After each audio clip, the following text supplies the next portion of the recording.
seller appointments and how to convert them into actual contracts. So we're going to cover all that. We're going to cover all the mistakes. We're going to cover why it is that you leave a seller appointment without a contract.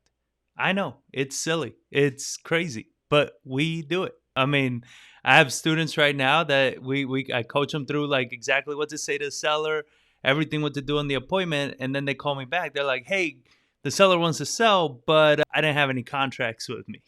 Right? So we're going to cover all that in this training. First thing I want to cover when you are attending a seller appointment is we have to address the mindset that goes into a successful seller appointment. And that mindset is, I will not leave this appointment without a contract. All right. So what does that mean?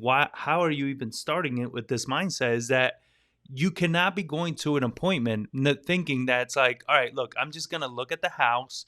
I'm going to talk to the seller and then I'm just going to leave and I'll tell them I'll run my numbers once I get back to the office. Because what that's doing, it's setting you up to never get that property under contract. And it sucks. I mean, the whole point of you going to that appointment is to get a deal done. But if you have that fear and that, hesitation to lock up the contract, then I promise you're not going to get as many deals as you think.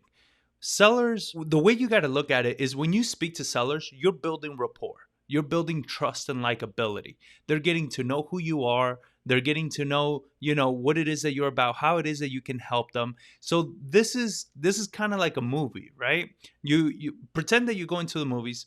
You're watching a movie. It's getting to the good part. And then they say, all right, that's it, guys. Come back next week for the final part of the movie. And you're like, what the hell just happened? Right? Like, I don't even know what's going on. Is this person going to die? Are they going to save? Are they going to get back together? What's going on? I'm so confused.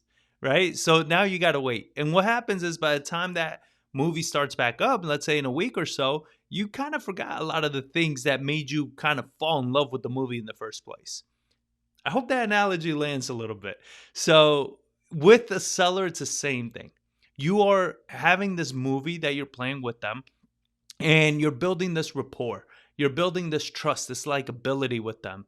They're feeling comfortable with you, as they should. I mean, you got to understand with a seller, you're not buying a couch or a table. You're buying a home. You're buying their home, right? Even if it's an investment property, there's sometimes with investors, like especially when they own a few properties, that might be a house that they grew up in and they just kept it as a rental. So it's a big investment. It's a big purchase. Trust is a massive part of this. So if you are already doing all of this work to build the trust, to build the likability, to do all this, you can't just leave. You understand? You got to be willing to follow through. So the mindset of this is, I will not leave without a contract. When you have that mindset, what ends up happening is, regardless of the objections the sellers give you, you're always going to ask questions and poke a little deeper to get that contract. But if you go into a deal, if you go into an appointment saying, I'm just going to walk away and run my numbers later, you will never ask the questions that are stopping this seller from committing with you. And here's what's going to happen. I promise you this is going to happen because it happens all the time. Is you warm them up, you got them all excited, you got them ready to sell, you leave, I show up behind you and get that property on the contract because you did all the work for me. You understand? You got them all hot and bothered, ready to sell, but you didn't close. So this is something that, I mean, it's not just you. Don't feel bad about it. I coach a lot of people and they all start doing the same thing. And what a surprise is their deal flow goes up tremendously when they start changing their mindset and saying, I will not leave this house without a contract. All right. Now, this does not mean that you got to be forceful or you got to be, trying to like create a deal out of nowhere where there isn't a deal. No. This is just a mindset. If there's a deal to be had, it's yours. All right. Now, The only time you're going to leave a house without a contract is when there's really no deal there to be had. And if there's no deal there, chances are you did a bad job prior to the appointment. You didn't do a good job vetting the lead, asking the motivating questions, digging deeper into why do they need to sell versus why do they want to sell. All right. So you want to make sure that when you are having this pre-call, this is why, like, the method that I teach you guys, it's so much less work. Like, people say, how the hell can I do this in 3 to 4 hours a day? It's because I'm not teaching you how to waste time going to appointments that are never going to amount to anything. Or you're going to an appointment to make $3, $4, $5,000 wholesale fee. Like, what the hell are you doing? That is a tremendous waste of time. You understand? Like, that, it doesn't move the needle in any direction. So what I teach you to do is how to vet the call properly over the phone first to determine what is the real motivation, what is the real pain points, what is the solution to their problem. Once you nail down the solution to their problem and you're like, I know exactly what it is, the offer and the contract are the easiest things you guys are going to ever have to go through. And I promise you on this, making an offer and getting a contract become nothing when you're able to solve the problem correctly. All right. So now the next thing, that's the mindset. And we're going to go into the appointment. I'm just, without that mindset of, hey, I am not leaving this house without a contract, I promise you, you will never get a contract. All right. So if you're enjoying this training, make sure to give me a thumbs up and drop any questions in the chat. I will get to all the questions live right after the training. So make sure if you're watching live, just drop the questions. Now, you're making your way to the appointment. Contracts in the car, right? At least a few contracts. I keep, in every vehicle I have a stack of at least 5 contracts. All right. I always have contracts ready to go. At least the purchase and sell agreement. I know, depending on what you're going to do, you might need separate other agreements, but at least with the purchase and sell agreement, you lock up the deal. That's in the car. Make sure you have a tape measure, your camera, a flashlight. If you're in San Antonio or anywhere where there's massive foundation issues are very common, we got this nice little square laser level that we use. It's in my truck. I forgot to bring it up. But you get it at Home Depot. It's, I think, like 120, 150, around there.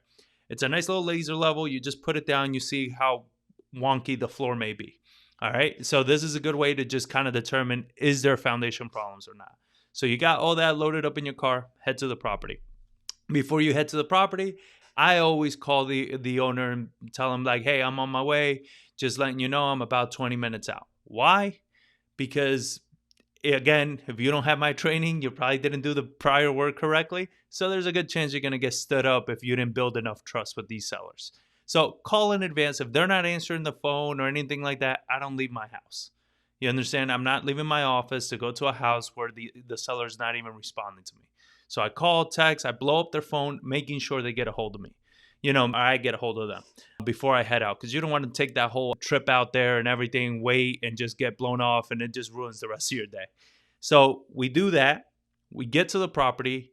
The biggest thing we want to focus on is pictures. On a 1,000 square foot home, you should have no less than 50 to 75 pictures. You say, Jesus, what are you taking so many pictures of? You're taking pictures of absolutely everything. Because if you are not buying this house and you want to wholesale it, those pictures are going to help you qualify a buyer much faster and not needing to set multiple appointments and annoying the hell out of the seller. All right. So we want to take pictures. You pull up to the house, you take a picture of the front of the house, take a picture up and down the street, across the street, so they see kind of what the neighborhood looks like. Right? These are very helpful things. As you walk into the house, keep taking pictures. Take pictures of the roof, if you can see the roof from there. Because what we're trying to see, what's the condition of the roof? Fascia, any wood rot, any cracked bricks, any broken windows, anything you see, pictures. All right? You walk in the house, introduce yourself to the seller. Obviously, you thank them. Thank you so much for giving me this time. I'm so excited after talking to you and having this conversation that we had. You know, I'm excited to help you get through this. You know, I'm so happy that we're going to be able to help you, because I know this is going to work out perfectly for both of us. You have X, Y, and Z problems, And what we're going to do is actually help you solve all that and get you to where you need to be. Where's that destination look like? And we've gone through this in other trainings about how to speak to sellers and how to do that. This is why the pre-call, that conversation is so crucial, because you teed it all up for this appointment, right? So now the appointment is the easiest thing. The appointment, you already have so much trust and knowledge and everything built with them that it's simple to just go ahead and get it done. So we're in the house, and you ask them, be like, very politely, hey, do you mind if I just take a few pictures? Because this way, when I get back, I can kind of just review and make some notes about it. Yeah. Everybody says yes, right? Because again, you built the trust and the likability, so there's no issue. As you walk through the house, you take pictures of every single room. All right. I don't care what your opinion is about the room. You're going to take a picture of every room. Even if you're like, it's a basic room, you take a picture of it. And the way you take pictures of rooms, you stand in one corner, you take a picture facing the other way. You want to capture floors, ceiling, walls, everything. Then go to the opposite corner, take a picture this way. You should be able to see the whole room in every single picture, right? I should be able to see everything. There shouldn't be an area of the room that I do not see. Because this, again, if you're going to wholesale, this is going to be so useful for your buyers. That's pictures.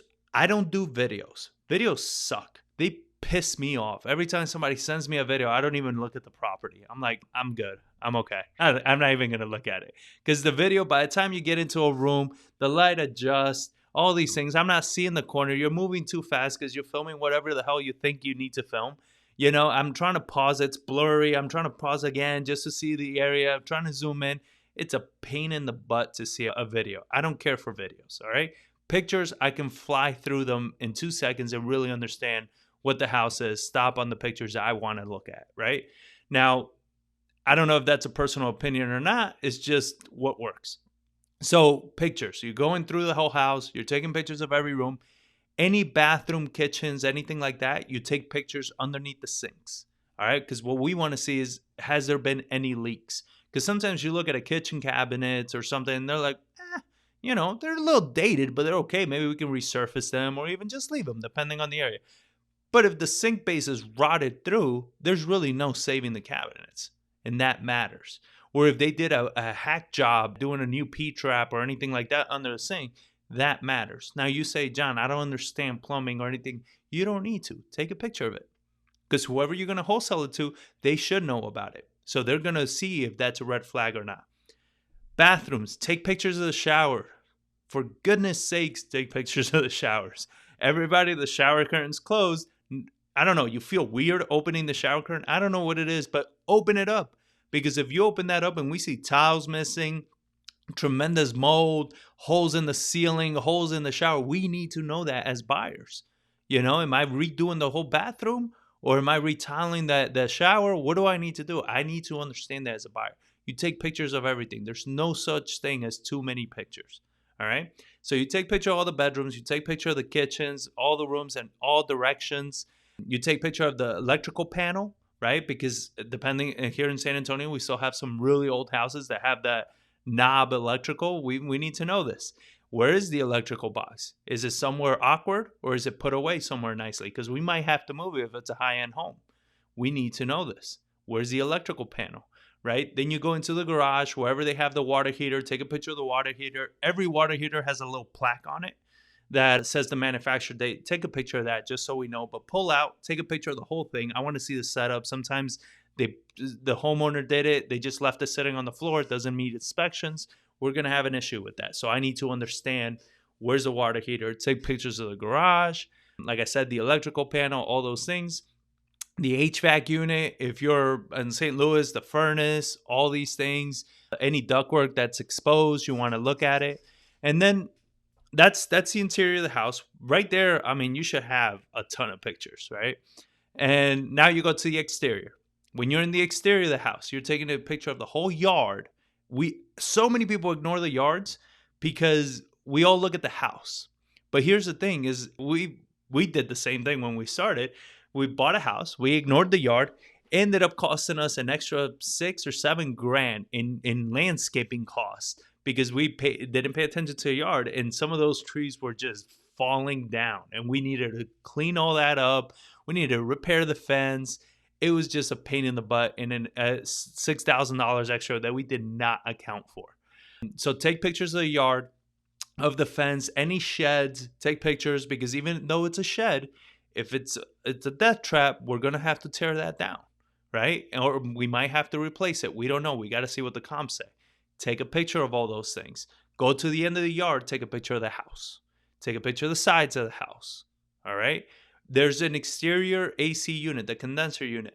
Go to the condenser unit where the hoses are coming out. There's a little plaque there. That's the manufacturer.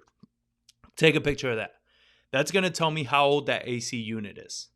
All right. I need to know that as a buyer. Nobody does this. The only people that do this are the people that have been trained by us, because everybody else that hasn't, they never send a picture of this. They just send the picture far away from the AC. There's the AC. Well, what the hell does that mean to me? Right? I need to know if it works or not.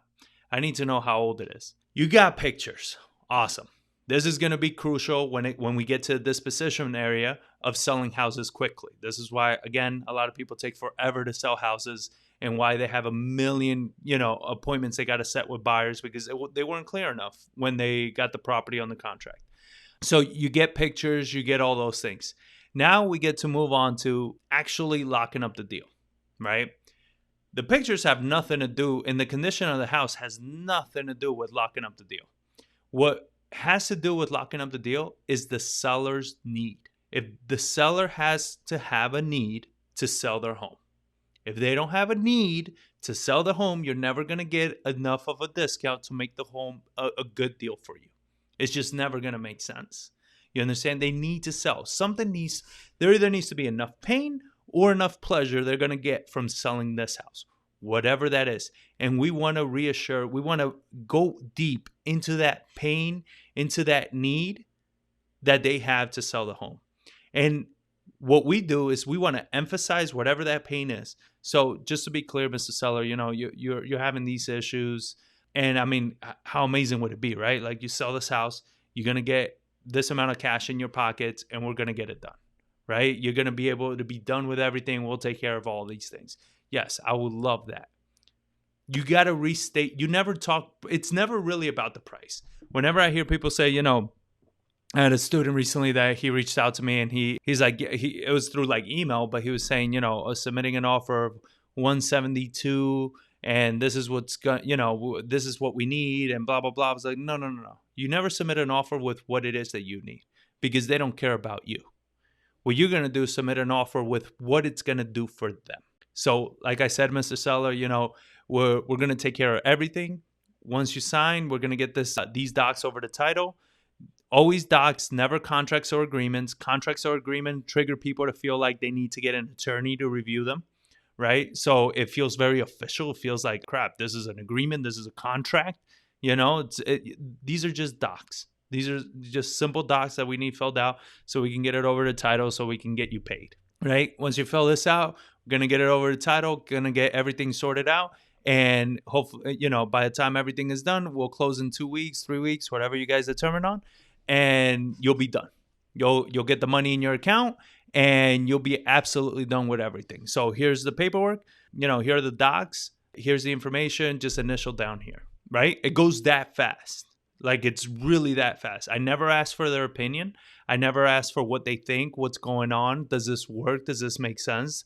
Never ask for any of those things, because then you force them to want to answer you in a way like, well, does this make sense? In their head, it's like, well, I don't know. I didn't think about if it made sense or not. So let me think about it. Let me get back to you. So that's the things that we don't want to do, because you're just confusing them for no reason. You're making them think through things that they didn't want to think through. Like, you're the pro. You're there for a reason. So whatever you say goes. So how you say it matters. If you submit your offer, if you submit a contract with concern or doubt, they're going to feel that concern or doubt, and they're not going to sign. They're not going to feel secure. They're not going to feel confident. They're going to feed off of your confidence and your security on this deal.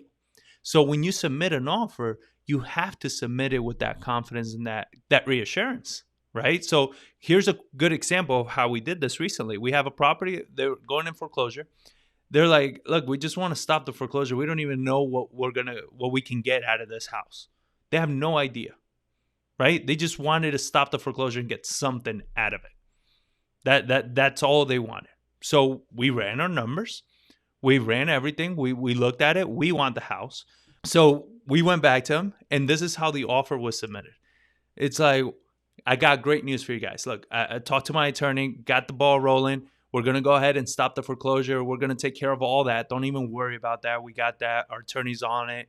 We're going to take care of all that. But here's the great part, is that on top of this, we can even put an extra $5,000 in each of your pockets. They're brothers, right? In each of your pockets, $5,000. You know, I'm very excited about this. So right here in these documents, I just need you both to initial down here. Next page, initial down here. Walk them through it. Got the whole thing locked up. All right, cool. As soon as I get this over to my attorney, I'm going to give you a call, let you know what the process is of stopping this foreclosure. But you guys are good to go. And as soon as we get the closing done, you'll each get the $5,000 in your pockets. Sounds good? That was it. We were already on the contract by the time I said sounds good. That's it. Like, it's not that hard. You understand? But like, when I'm doubtful and I'm fearful and I'm worried and I'm like, I don't know, what do you think? I talked to my team and maybe we can each get you $5,000 in your pocket. How's that sound? No. How does that sound? It sounds like I want more. That's how it sounds, right? Like, it's a dumb question to ask. So don't ask it, because it sets you up to not get the deal done. And then another thing when we submit offers is we never talk about the full price. So in this case, it was going to be, I think, total of like $67,000, right? Between what they owe and the $10,000 that we were going to go. If I say $67,000 and in their head they had $80,000 for whatever reason, right? Because they thought it was going to take $80,000 to solve this problem, we're way off. But if I tell them instead, hey, we're going to take care of the mortgage, we're going to take care of the foreclosure, and we're going to put $10,000 in your pocket. Yeah, that sounds great. Well, I can actually get that done for 67, not 80. You understand? But if I would have said we can get all this done for 67, man, we really need 80. Because sellers don't understand how expensive it is. To them, it's going to be a fortune to get this all resolved. They don't know that, right? It's up to you to submit that offer with that level of conviction and confidence. When you do it that way, I promise you will lock up so many more contracts. Now, there's objections and all that, and I'm going to do a video on just objections because, I mean, my goodness, are there objections, right? There's a ton of objections all day long. Like, especially if they're like, oh, okay, well, yeah, that sounds good, but I need to speak to my wife or my husband. First of all, you shouldn't have had that appointment without all the parties that needed to make the decision present. You understand? Like, you can't. It's just silly. It's a waste of your time. You got to make sure everybody's present. But here's what we do. And this is a very golden nugget for you guys, so make sure you're listening. You say, okay, look, let's do this. Just because we can't really waste any time because of, whatever the situation or because of the market, there's always a reason why we can't waste time. It doesn't even matter if the house is in foreclosure or not. There's always a reason why we cannot waste time. It's like, look, here's what we're going to do. Let's do this. You have this problem, right? And we do this, it's going to solve that problem. And you're going to be good to go, right? Yes, cool. Let's fill out the docs. Let's get everything ready and talk to your spouse. Talk to your brother. Talk to your sister. Talk to whoever. I'm going to hold on to this. You talk to them. You call me tomorrow morning and you tell me, hey, listen, this happened. They don't want it. I'll rip it right up. No worries. But at least this way, if you call me, you're like, yes, they're fine with it. Everything's good. We're excited. We're ready to get it going.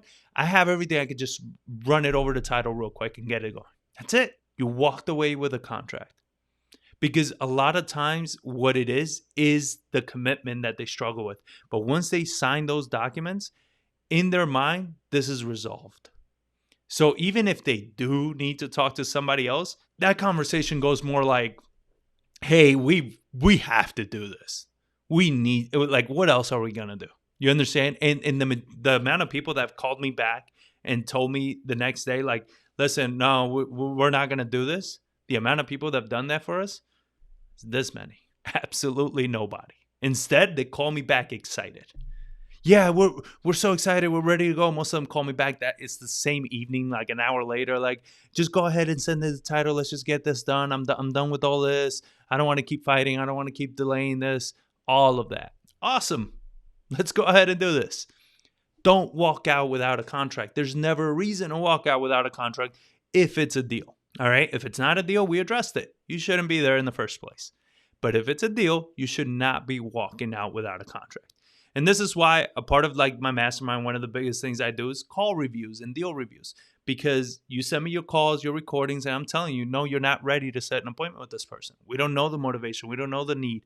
There's not enough pain here. Or like I did recently with another student, I listened to a recording. I was like, bro, set the freaking appointment. How much do you want them to tell you that they're ready to go? Right? So it helps you with that understanding, because I mean, I've spoken to tens of thousands of sellers. I've been doing this for a very, very long time. I've spoken to a lot of people. I've done this for over 12 years, spoken to thousands and thousands of sellers. I know what they're going to say. I know what motivation looks like. You understand? So you get that kind of support from somebody that knows how to hear and understand when there's motivation. It's like, go. This is why I don't do the virtual wholesaling nonsense, because you can never build this kind of rapport virtually.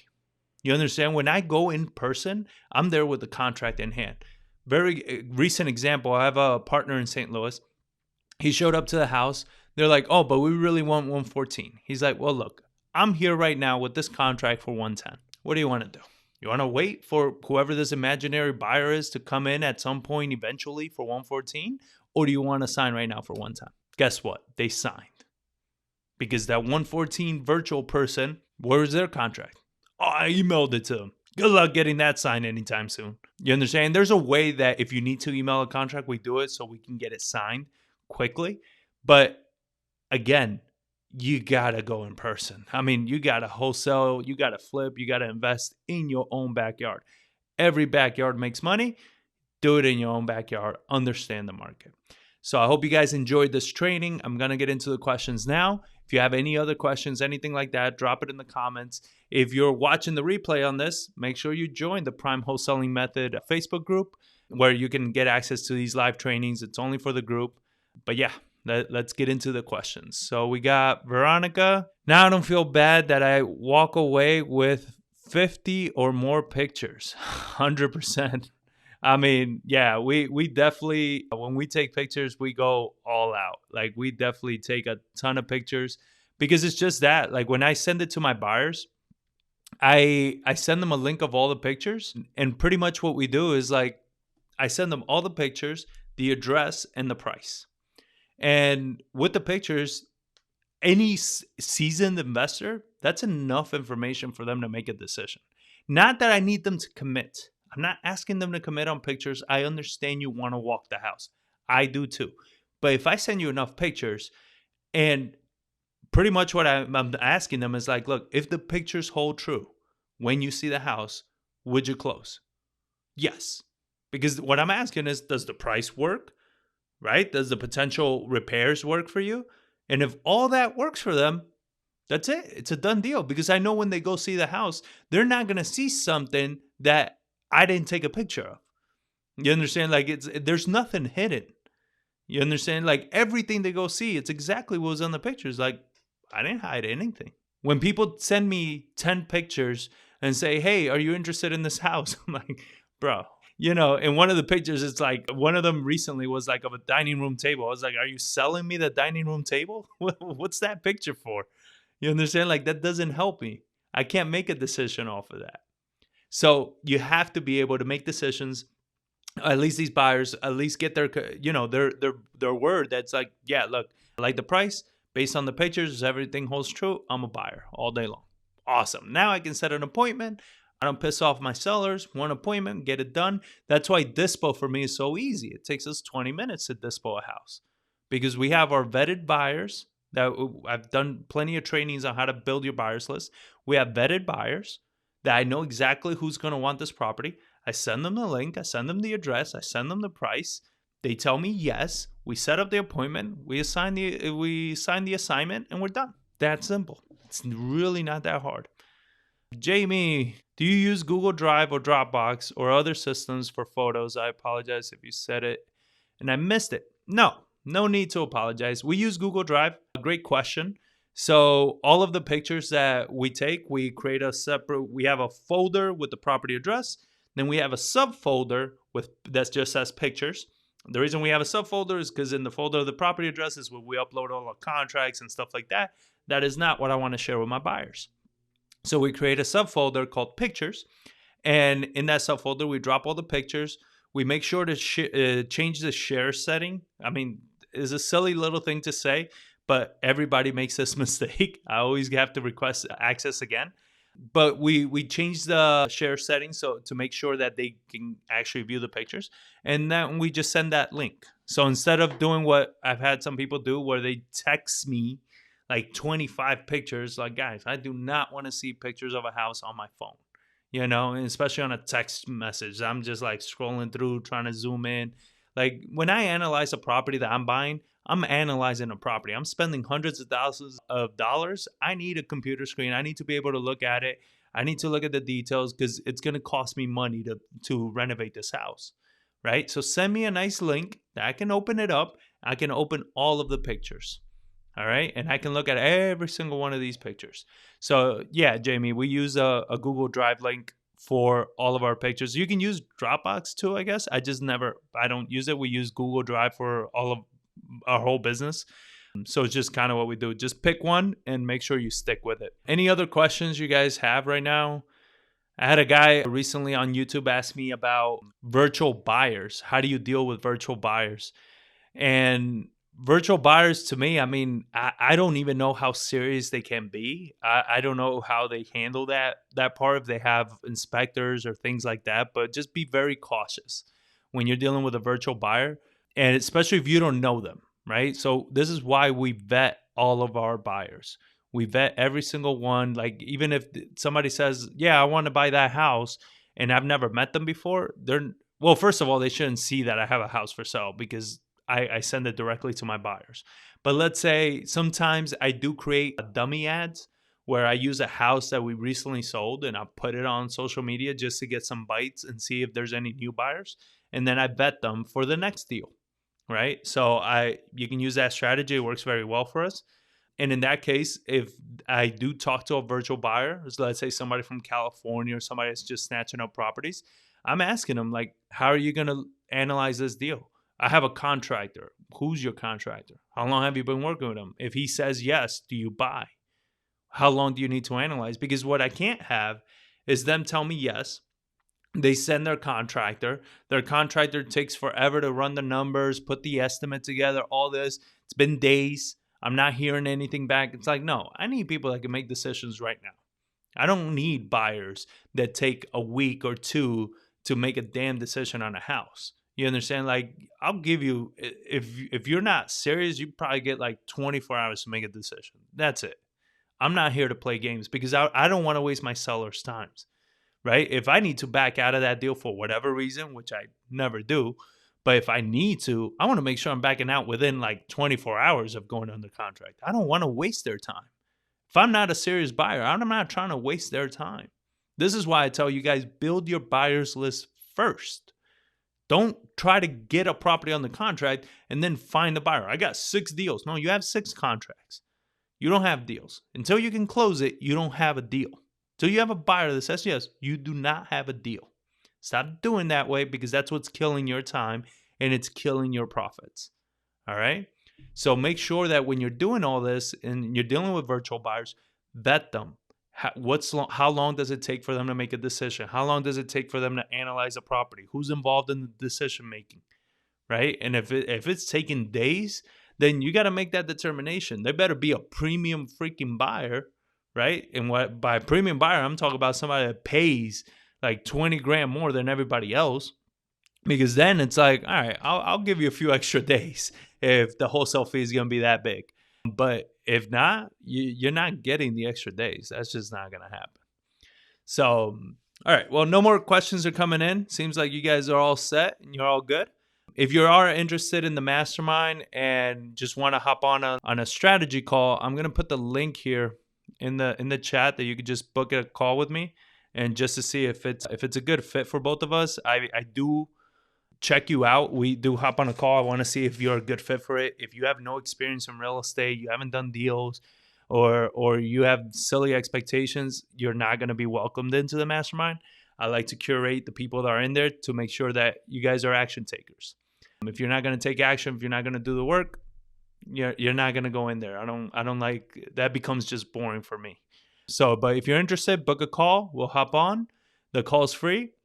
We'll hop on. I'll check out your business. I'll see if it's a good fit. If we can help you systemize and streamline the acquisition process so you're generating a healthy amount of deals that profit greatly. I mean, I met a bunch of investors when I went to St. Louis recently, and the majority of them are like, yeah, I'm trying to profit between $20,000 to $25,000 a flip.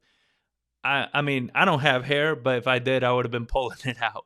Like 25 grand on a flip is nothing. And a flip can go south so fast. Our minimum flips for us are $50,000 to $60,000, and those are very quick in and out flips. Anything higher than that, we're making a lot more money than that. It's not worth the time to do anything. But the only way we can do that is by sourcing our own deals, right? So that's what I teach you guys how to do, is build the systems and the process to source your own deals. So if you're interested, you got the link right there. Book a call. If you're in the prime wholesaling method, pay attention to the next live. I might have to change the dates around a little bit coming up because I am preparing to move to Tennessee. So some of my days are getting a little wonky leading up to the move.